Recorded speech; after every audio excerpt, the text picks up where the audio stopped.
들리는 소문은 굉장히 러시아군의 무모한 공격이 또 시작됐다. 그러니까 인명을 좀 이렇게 죽여서라도 돌격 앞으로 한다라는 게 시작됐다는 설도 있는데 그런 상황에서 계속 문제가 생겼을 때 과거의 방식대로 해결하면 모순을 더 키워나가는데 역사적으로 보면 모든 독재자는 이래서 실패하죠. 안녕하세요. 박종훈의 경제한방입니다. 이 프리고진 반란 이후에 과연 그의 거취가 어떻게 될 것인가 많은 관심이 있었는데 결국은 석연치 않는 이 사망 소식이 들려왔습니다. 그 뒤에 과연 어떻게 될 것인지, 앞으로의 일은 어떻게 전개될 것인지 이 전쟁사 연구자이자 임용환 박사님을 모셨습니다. 안녕하세요. 예, 안녕하세요. 프리고진 사망의 배후, 미국에서 아예 대놓고 푸틴이다 이렇게 표현은 안 썼지만 뭐 거의 그렇게 말한 셈이죠. 네, 어떻게 보십니까, 배우는? 네. 세상이라는 건 모르는 일이기 때문에 모르는 일입니다만 푸틴의 가능성이 되게 높다고 보고 러시아도 자기가 안 했어도 굳이 내가 안 했어라고 말을 안 하니까 그냥 이렇게 약간 국민에 대해서 나 이런 사람이다 보여주는 게 본인한테 더 좋다고 생각하는 것도 있는 것 같아요. 이제 뭐 푸틴이 하지 않았고 뭐 쇼이구 가 했다 뭐 이런 주장을 하시는 분도 제가 한번 들어봤거든요. 근데 이게 가능한 겁니까? 이게 했어도 내가 했다고 말할 수는 없어요. 그렇게 생각하도록 네네. 믿도록 하는 것뿐이죠. 그렇기 때문에 본인이 했을 수도 있고 네. 아니면 뭐 밑에서 알아서 했을 수도 있다 그래서 사실 그건 좀 말이 안 되는 얘기고요. 밑에서 알아서 했다. 예, 그건 말이 안 되는 얘기일 네. 거고 사실 가능성 중에 하나 아마 발표는 이렇게 날 것 같아요. 어쨌든 수사에서 발표는 날 텐데 네. 프리고진 내부에 있던 뭐 부하들이나 뭐 이런 세력들이 이해관계가 원한진 사람도 많을 것이고 네. 이제 잘못했으니까 불안할 거 아닙니까? 그러니까 배신을 했다. 대체로 반란군 제거할 때 이런 식으로 하죠. 옛날에 30년 전에 전쟁 때 발렌타인 같은 경우도 다 밑에 있던 부하들이 뭐 배신해서 죽인다 그랬는데 정말 배신을 한 건지 아무도 모릅니다만 네. 되게 이런 식으로 발표는 할 것 같습니다. 네. 그러나 푸틴의 가능성이 높긴 높다고 봅니다. 네, 푸틴이 배우다. 그러면 왜 이제야 액션을 취하는 것일까? 뭐 지금까지 뭘 기다린 것일까? 이런 거 궁금한데요. 이 부분은 사실 진짜 증거가 없습니다. 근데 이게 제일 애매한 게 반란, 이건 뭐 말은 아니라고 해도 그게 반란이잖아요. 네. 뭐 모스크바를 잠깐 행진한 거라고 그랬는데 총 쏘고 저기 전투기도 떨어뜨리고 그러고 행진했으면 그게 전쟁이지 뭐 별거 그렇죠. 있습니까? 그런데 그럼에도 불구하고 타협을 하고 했다라는 건데 가능한 전제를 말씀드리면 뭔가 둘이 타협할 수 있는 어떤 끈이 있었던 거죠. 둘이 프리고진이 측근이었고 그리고 프리고진 입장에서는 결정적으로 실수한 거긴 하지만 아마 본인이 살 수 있겠다라는 뭔가 이렇게 미끼를 던졌겠죠. 근데 거기에 넘어갔다는 자체가 이 사람이 그릇이 안 된다는 건데 실제로 쿠데타나 반란을 일으켰던 사람 중에 이런 사람 되게 많습니다. 잠깐이라도 사실 거의 희망이 없는데 자기 혼자 이 살고 싶은 욕망 때문에 착각을 쉽게 한다 이런 그렇죠. 뜻인가요? 그래서 실제로 성공한 반란이 많이 안 되잖아요. 그렇죠. 실패한 반란이 더 많은데 성공한 반란의 경우도 대체로 보면은 정보는 다 누설이 되게 돼 있어요. 안 될 수가 없습니다. 이게 혼자서 이렇게 들어가서 이러는 게 아니고 조직을 일으키는 쿠데타나 반란은 반드시 정보가 들어갑니다. 그런데 성공한 사람들은 정보가 들어갔다고 했을 때 굴하지 않고 그냥 간 사람들이에요. 성공한 쿠데타는 대부분 그렇습니다. 사실 우리나라도 그 전에 5.16 할 때도 누설 다 됐잖아요. 네네. 그래서 그때 뭐 달인가 어디서 한참 30분인가 고민했다면서요. 네. 그리고 가자 한 사람들이 되게 성공을 합니다. 물론 그렇게 가서 실패한 사람들도 있지만 네. 근데 대부분 많은 사람들은 누설됐습니다 그러면 뭐 물러나서 다음을 기다립시다라든가 갑자기 이제 협상을 막 거는데 네. 상식적으로 반란을 일으킨 사람이 협상한다고 저쪽이 봐줄 리가 없는데 그렇죠. 절박하면은 뭔가 믿게 되잖아요. 그러니까 아마 절박한 상황이 되니까 뭔가 이렇게 협상을 걸었을 거고 본인이 아마 그걸 받았겠죠. 네. 그런데 이제 받고 나서 보니까 이제 후회가 됐을 것이고 그러다 보니 갈등이 생기다가 제거한 거 아닌가 싶습니다. 이건 나중에 증거가 나와야 하는 겁니다만 지금 추측을 하다 보면 이게 굉장히 위험한 게 측근의 반란이 제일 무서운 거거든요. 그러면 내가 가장 믿고 지원해준 애가 반란을 일으켰다면 도대체 누구를 내가 믿어야 되나? 그리고 이 사람이 관련이 있는 사람은 다 자기 측근일 텐데 그러면 얘들이 지금 어디까지 손이 뻗어 있는 거냐 이게 궁금하기 때문에 일단 살려놨을 거고 프리고진도 아마 그거를 자기가 살 수 있는 되게 원인 중에 하나로 생각했겠죠. 그래서 지금 수면에는 많이 안 드러나지만 실제로는 교체도 되고 있고 조사도 엄청나게 하고 있을 겁니다. 그런 상태에서 이제 세 가지 가정이 가능한데 푸틴이 조사를 해봤더니 이거 별거 없다. 이건 내가 얘를 이제 없애도 내 권력은 확고하다. 이런 판단에 의해서 죽였을 수가 있고요. 두 번째는 이제 계속 푸틴의 수사망이 조여오니까 진짜 프리고진 내부에서 세력 내부에서 누군가가 불안하니까 꼬리 자르기를 하든지 잘 보이기 위해서 배신을 하든지 회비에 넘어간 그런 경우일 수도 있고요. 그다음 세 번째는 아직 조사가 잘 안 됐고 한데 푸틴이 불안한 거죠. 네. 지금 이거를 보고 견딜 수가 없는 것이고 프리고진도 살기 위해서 계속 무슨 짓을 할 거 아니겠습니까? 그렇죠. 그러면 또 그 정보가 또 막 들어갈 거예요. 제가 지금 이런 거 하는 것 같습니다. 네. 그러면 본인이 불안한 거죠. 어떻게 보면 이게 궁금한데 역사적으로 봤을 때 푸틴의 리더십 그리고 어떻게 보면 위기를 헤쳐나가는 모습 어떻게 평가하십니까 현재? 역사를 보면은 약간 카리스마적인 리더가 있어 보이는 경우가 많습니다. 대체로 사회가 단순하거나 우리 지금 기준으로 말하면 이제 민주화가 덜 된 사회들이요. 그러니까 사회가 좀 이렇게 투박하게 움직이는 사회일수록 그냥 이렇게 하면은 멋있어 보이는데 우리가 오늘날 카리스마적인 리더에 대해서 불만이 많은 경우는 한국 사회가 이제 많이 정교해졌기 때문입니다. 다원화되고 그만큼 푸틴의 리더십이라는 건 러시아 사회의 특성 속에서 이해를 해야 됩니다. 그리고 중요한 건 러시아 사회도 변하고 있다는 것이죠. 그렇다면은 푸틴처럼 장기 집권하는 사람들의 문제는 과거에는 이 방식이 지지도가 90%였는데 지금은 50%일 수도 있다는 것이고 그런 상황에서 계속 문제가 생겼을 때 과거의 방식대로 해결하면 모순을 더 키워나가는데 역사적으로 보면 모든 독재자는 이래서 실패하죠. 아 그렇군요. 자 그러면 이제 푸틴 입장에서는 바그너 그룹도 어쨌든 아까울 것 같아요. 네. 이걸 잘 어떻게든 자기한테 유리하게 하면 뭐 아프리카에도 영향력이 있으니까. 근데 이 바그너 그룹이 과연 어떻게 될까요 이제 앞으로? 이름을 바꿀지는 모르겠습니다만 그 형태 자체는 존재할 것 같아요. 왜냐하면 로마 얘기를 하자면 로마가 나중에 보면 친위대가 근위대를 계속 반란 일으킵니다. 반란을 안 일으켜도 황제가 죽으면 아예 흥정을 해요. 궁정을 정벌하고 첫째 아들, 둘째 아들 얼마 줄 거냐. 그러니까 입찰을 걸어가지고 네. 즉위를 시키고 좀 잠깐 비웁니다만 입찰하는 사람이 없으면 네. 부자들을 막 찾아가서 얼마 내라.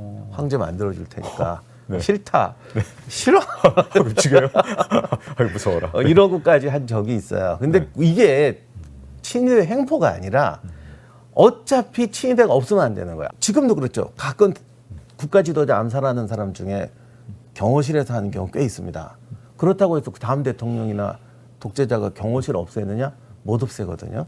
똑같은 이유죠. 그래서 다만 이제 푸틴이 고민이 많아질 것이고 누구를 맡겨야 될지 그렇게 고민을 하다 보면 계속 무리수를 두게 되거나 계속 감시망을 넓히게 되는데 이렇게 되면은 조그만 잘못을 저지른 사람도 불안하게 지게 되고 그리고 이제 각자 도생을 추구하게 되니까 이제 조직의 국가 경영에 균열이 생기기 시작하는 겁니다. 네.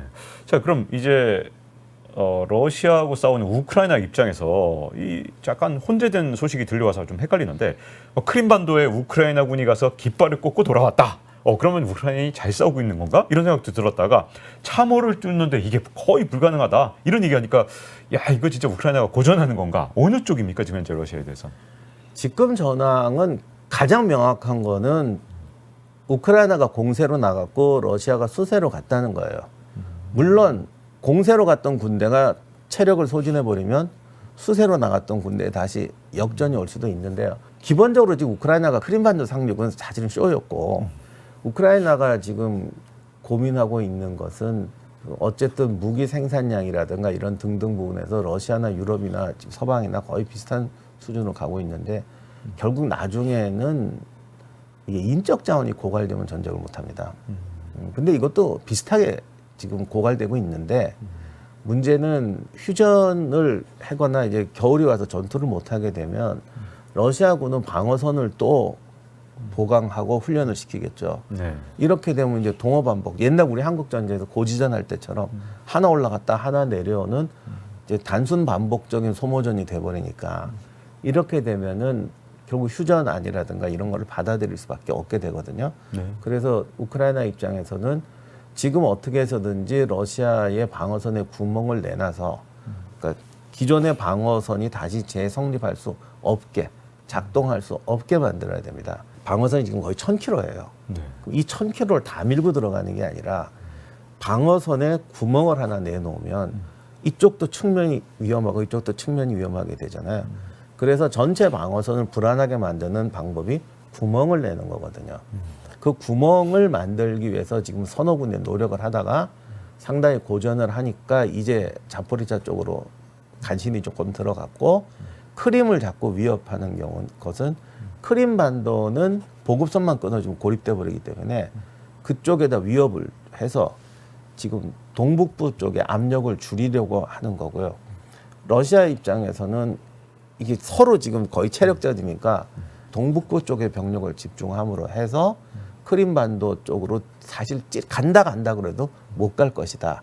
이런 식의 서로 지금 치킨 게임 비슷한 양상으로 가고 있는 거죠. 자, 그러면 러시아 입장에서는 어쨌든 프리고진의 어쨌든 반란으로 좀 푸틴이 치명상을 입었으니까 또 뭔가 공세를 하려는 듯한 그런 방향으로 바꿀 만한 그런 가능성은 없습니까? 푸틴도 지금 분위기를 바꿔야 되는데 러시아 입장에서도 지금 뚜렷한 전과가 안 나오다 보니 지휘관들한테 압박이 굉장히 거셀 것이고 지금 들리는 소문은 굉장히 러시아군의 무모한 공격이 또 시작됐다. 그러니까 인명을 좀 이렇게 죽여서라도 돌격 앞으로 한다라는 게 시작됐다는 설도 있는데 실제로 어느 정도까지냐 우리가 지금 정확을 자세히 모르잖아요. 근데 여러 가지 정황으로 봐서는 군부 내에 숙청이 좀 되긴 됐거든요. 그러니까 군 지휘부에서는 본인이 충성 증명을 해야 되니까 공격적으로 나갈 수밖에 없는 거죠. 부하들한테 뭐 무리해도 공격해라 이런 식으로 해서 일부분에서는 꽤 무리한 공격이 이루어지고 있는 것 같습니다. 최근에 이 루블화 가치가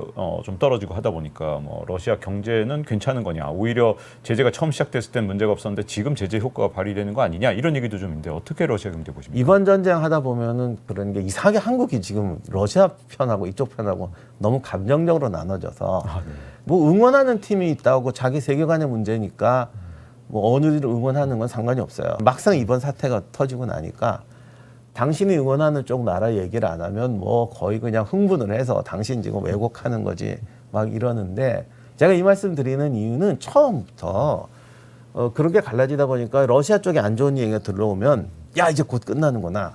우크라이나 쪽에 안 좋은 이야기가 들려오면 아 끝나는구나. 그런데 전쟁이 이미 소모전으로 갈 양상이 됐을 때 이게 승부가 나려면 양쪽 다 탈진한 상태에서 나는 거죠.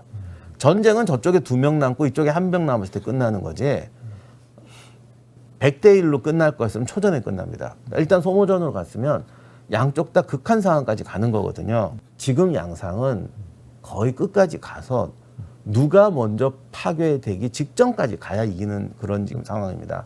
그렇기 때문에 러시아 경제가 나쁘다 또는 푸틴이 이번 프리고진 사태로 치명타를 입었다 했을 때 당장 무슨 일이 나는 게 아니라 부서져 가는 시간의 싸움이라고 했을 때 거기에 좀 더 상처를 더 많이 주는 좀 더 가속시킬 수 있는 요인이 생겼다고 보는 거죠. 그래서 사실은 서방 경제나 러시아나 점점 더 추운 겨울, 점점 더 어려운 상황으로 비슷하게 내려가고 있는 그런 증거라고 이해하시면 될 것 같아요.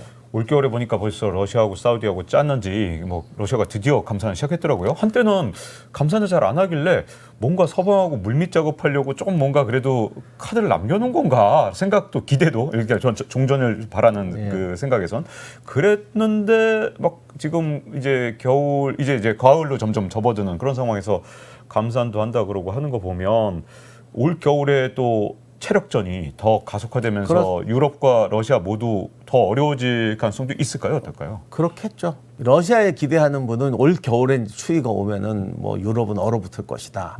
그리고 방금 말씀하신 것처럼 러시아를 이제 싫어하는 분들은 봐라 이게 루블화가 떨어지고 곧 망한다 이렇게 생각하시는데 권투가 10라운드 가니까 한쪽은 눈 찢어지고 한쪽은 이빨 부러지고 근데 우리가 이제 서로 하나만 보고 아 제가 이제 이빨 부러졌어 다리가 풀리기 시작했어 이렇게 보면 안 될 것 같고 양쪽이 같이 무너져 내리고 힘들어져 가고 있는 상황이라고 보여져요. 근데 이제 다만 러시아 경제는 저보다도 잘 아시겠지만 좀 단순하잖아요. 1차 산업 비중도 높고 이런 나라일수록 처음에는 잘 안 드러나다가 한번 깨져나가면 회복하기 힘들고 이제 자본주의 국가죠. 굉장히 복잡한 나라는 여기저기서 막 비명 지르죠. 그렇지만 비명 지르다가도 이 버티는 시간이 길어지거든요.